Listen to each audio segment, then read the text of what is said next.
Leeds United took on Millwall today in what was a very fun watch, especially for fans of the Whites. Now, I'm going to dive into how Leeds United beat Millwall, some of the potential areas of weakness that were brought up throughout the match, and what it means going forwards, especially for the match in midweek against Hull and beyond. First up, I'm going to discuss all of the early weakness that we saw. The first 7 minutes were absolutely terrifying. It opened with Millwall having an incredibly high press and pushing up to our defensive line. It looked like we weren't quite ready to deal with it. Illan Meslier several times had the ball in his box, wanted to play a pass out, and there was no one available for him. And several times it involved whacking the ball as far as he could up the field, and eventually it just went to their goalkeeper. Pretty big problem, and it wasn't the only issue that Illan Meslier had either. Part of the way through the first half, Millwall whipped a ball over the top. Meslier came to jump and catch, and the Millwall forward came straight through him, knocking the ball out of his hands, and it just sort of bobbled its way towards the net. Now, ball didn't go in, so it wouldn't have been a goal anyway. Foul was given. I don't think it was a foul. It was one of those where it's fairly soft, but you see them given because it's goalkeepers, and goalkeepers get a bit of protection. I don't disagree with protecting goalkeepers, but that felt like it should have been on the non-foul side of the line. They happen, though. It's fine. If that would have gone in, it would have completely changed the complexion of the match. Thankfully, it didn't go in anyway, so there's no controversy to be had, and the match went on. And from this point, Leeds United got a little bit stronger. And where it started working was we started to grab the ball more, but we didn't simply get the ball and say, sod it, we'll hold it a little bit and then pass it about. It led to transitional attacks, and that is where the first goal came from. There we go, that's the right one. The first goal. Back here, we've had a little bit of a jostle-tossle battle going on. Come out with the ball. Piroe here, Rutter, Nonto, and Somerville doesn't really count for this play. Push forward, nice ball out to Nonto, who could play Piroe in. Piroe decides to just quickly dummy it, quite smart. For Rutter, gives it back to Piroe, who scores an excellent finish.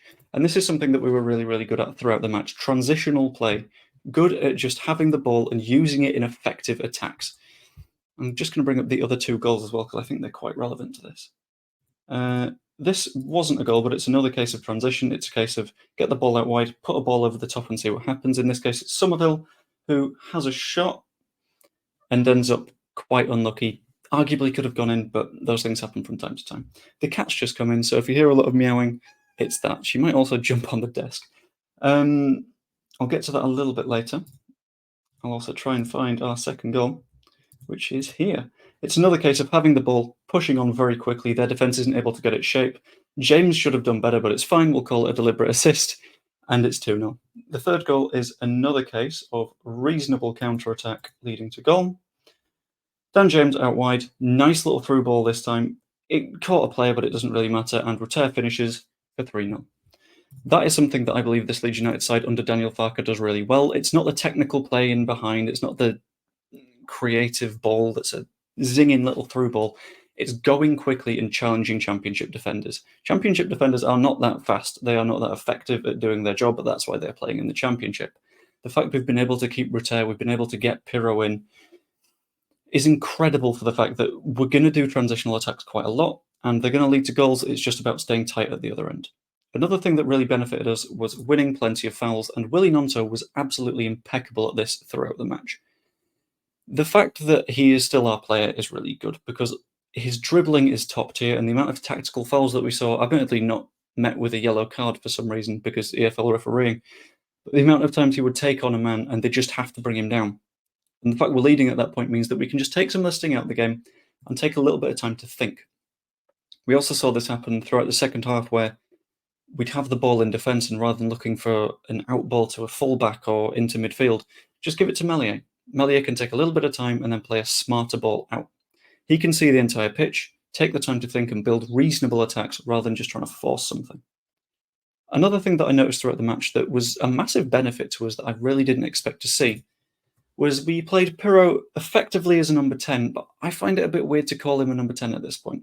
He's a sort of 9-10 hybrid. He managed to score 2 goals in this match, and I think him and Rutter play sort of rotational, one behind the other taking turns. So, for example, the first goal of the match, I noted this earlier. Piroe here, arguably playing more of the number 10 spot with Rutter as the number 9. But what Daniel Farke said a while back, I've just realised I'm not showing that. There we go. But what Daniel Farke said a while back was he thinks Joel Piroe should play behind because he's someone that arrives to the box nice and late. This is what happens. Nonto finds Rutter, who was there earlier, gives it to Piroe at the end of the move, and it works. I think it's a really, really smart move from Daniel Farke. Leeds United fans obviously didn't like it because it's playing arguably square peg round hole, but he is still functionally playing as a number 9. He's in the places he needs to be to finish off the moves. That's how he scored 2 goals, both of which were 6 yards out, give or take. Nothing too difficult. And it's working, to be honest. 2 goals in his second away match at Leeds United. He scored in his first one as well. It's really, really working. He's transitioning to the squad excellently. And something else that I've noticed going quite well with this new squad build and depth is the defensive strength. Luke Ayling had some moments this week. Completely understandable it's going to happen. Jed Spencer's out for a couple of weeks more. I think it's a knee ligament injury. It's not meant to have surgery attached to it, so it could just be a little bit of time. I feel like defensively we're looking a hell of a lot better, not just because it's a clean sheet, but because they didn't have a lot of clear-cut chances. One of their chances was this one. You can see nice players in defence. We've got back 4, here, here, here, here. 3 midfielders coming back to support. And it's not a clean shot either. It's a shot where he gets this much of the goal to look at, and Meslier's covered it. It's fine. I've just realised I've done it again. There we go. It's not a clean shot. He's got this much of the goal to defend. Meslier's got it covered. Not a problem. Easy enough save to make. If it's right in the corner, maybe it's an issue, but you can't really account for that ever. And the fact that we've got that nice little defensive structure in place that is now protecting Illan Meslier rather than leaving him exposed, and having 2 clean sheets in a row is absolutely massive because we don't do those, or we didn't in the Premier League, and the fact that we can now is absolutely incredible. Ultimately, what does it mean going forward? No match is completely isolated. Everything is attached to everything else. I think this has shown that the link-up play from midfield to attack is working a lot better. We're playing a lot more quickly. There's none of the waiting around to see what's going to happen by trying to force a gap. It's really effective. The defence is looking stronger as well. Rutter's gaining confidence, Meslier's gaining confidence, and although we've still got a few players out, including Jed Spence, which isn't ideal, and Joe Rodon might need to have a look for a concussion after his nasty head injury, we'll find out. Things are looking on the up. I fully expect us to beat Hull later in the week, and it could be the start of something bigger. From a team that was, I think, 18th at the start of the day, because we were a game in hand, we've not only climbed the table, but we've looked good whilst doing it. Anyway, hope you enjoyed the video. Like if you enjoyed it, subscribe as well. Hugely appreciated. Comment to let me know what you thought of the match, and I will see you later.